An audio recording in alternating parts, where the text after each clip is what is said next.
10 আর 11 ফেব্রুয়ারি ছিল শ্রী শ্রী রাম ঠাকুরের বাৎসরিক উৎসব। আর দেখো মন্দিরটা কি সুন্দর সাজানো হয়েছে। এটা হচ্ছে নিচতলার মন্দির।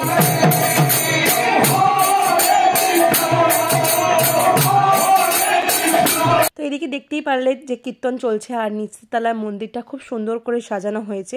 এটা তো ছিল নিচের তলা মন্দির আর এখানেই অ্যাকচুয়ালি হচ্ছে উৎসবটা। আর উপরতলার মন্দিরে এখন প্রসাদ গোছানো চলছে। এই যে দেখতে পাচ্ছ উপরতলা মন্দির যেখানে ঠাকুর বিরাজ করেন। আর এখানে এখন প্রসাদ গোছানো চলছে, মানে যারা অন্য থালা ভোগের জন্যে টাকা দিয়েছে তাদের জন্য এখানে থালা গোছানো চলছে, মানে ভাত, খিচুড়ি, পায়েস ইত্যাদি ইত্যাদি। তো এই ভোগটার জন্য আমরা টাকা দিয়েছি আর মালসা ভোগের জন্য আমরা টাকা দিয়েছি, তো সেটা আমরা তো নেব। এছাড়া এই যে লাইনটা দেখছো এই লাইনটা নর্মাল খিচুড়ি ভোগ নেওয়ার জন্য লাইন, যেটা নর্মালি সবাই নিচ্ছে। তো খিচুড়ি ভোগ ছাড়ার কোনো রকম মানে কথাই হবে না, কারণ বছরে 1-2বারই তো ঠাকুরের ভোগ পাওয়া যায়, তা ওটাকেও বা কেন ছাড়বো।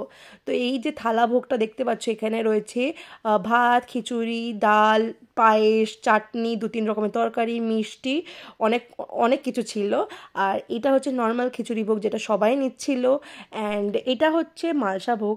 সব থেকে সুস্বাদু প্রসাদগুলো ছিল, সত্যি বলতে এখনও জিভের জল চলে আসে প্রসাদের নাম শুনে। আর ওর মধ্যেই আমাকে মাম্মি একটা ভিডিও তুলে পাঠালো, যেটা হচ্ছে এই মাম্মির যে মালসা ভোগটা ছিল ওর মধ্যে যে সন্দেশটা ছিল তার মধ্যে দেখো তুলসী পাতা দুটো লাগছে, একদম ঠাকুরের চোখ। এখন সন্ধে হয়ে গেছে, 6টা 6:30 বাজে। আমরা চলে এসেছি কীর্তন শুনবো বলে। আদিকৃষ্ণকে বললাম মাথা ঠুকে প্রণাম করতে, তো ওরা দুজনে প্রণাম করছে। আর আজকে মাম্মির একটা মানসিক পুরো হয়েছে, অনেক দিন হয়েছে, তো সেইটারই পুজো দেওয়ার জন্য আমরা এসছি, মানে হরিলুট দেবো বলে এসছি। সেই মানসিকটা হচ্ছে আমার প্রেগনেন্ট হওয়ার আগে এরকম বাৎসরিক উৎসবের সময় মাম্মি ঠাকুরের কাছে চেয়েছিল যে আমার কোল আলো যদি করে দেয় তাহলে যা ওজনের বাচ্চা হবে তার ডবল হরিলুটের বাতাসা দেবে। অ্যান্ড তারপরেই সুখবরটা আসে যে আমার কোলে আদিকৃষ আসতে চলেছে। যখন আদিকৃষ এলো তখন মাম্মি বলল এরা 2 ভাই যেরকম সেরকম শ্রী শ্রী রাম ঠাকুরও 2 ভাই ছিলেন, ওনারাও যমজ ভাই ছিলেন, রাম লক্ষণ। কোভিড ছিল, তারপর আমরা এখানে ছিলাম না বলেই মানসিকটা পুরো করে ওঠা হচ্ছিল না। অ্যান্ড এখন আমরা আজকে সবাই একসাথে হয়ে এই মানসিকটা পুরো করতে চলেছি, তো তোমরাও দেখতে থাকো।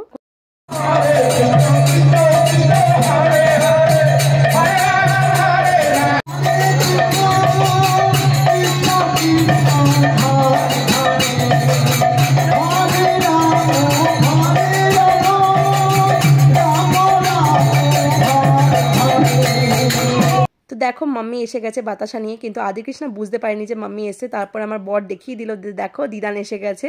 তারপর দুজনেই মাম্মির সাথে গেল হরিলুটের বাতাসা দিতে, আর ওখানে গিয়ে আরেকবার প্রণাম করলো।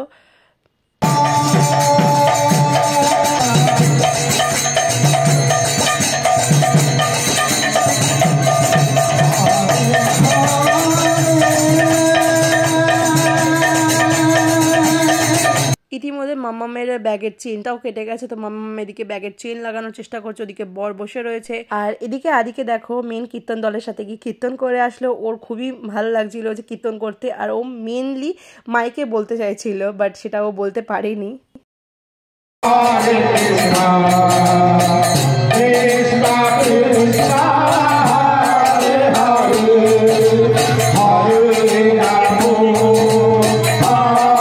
এখন প্রদীপ জ্বালানো হচ্ছে আর মাম্মিও গেল গিয়ে প্রদীপ জ্বালিয়ে আসলো।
এদিকে আদি বাতাসা খেতে চায় না, বাট বাতাসা কালেক্ট করার জন্য দেখো ও কত কিছু দেখছে, এদিক ওদিক দিয়ে বাতাসা তুলছে।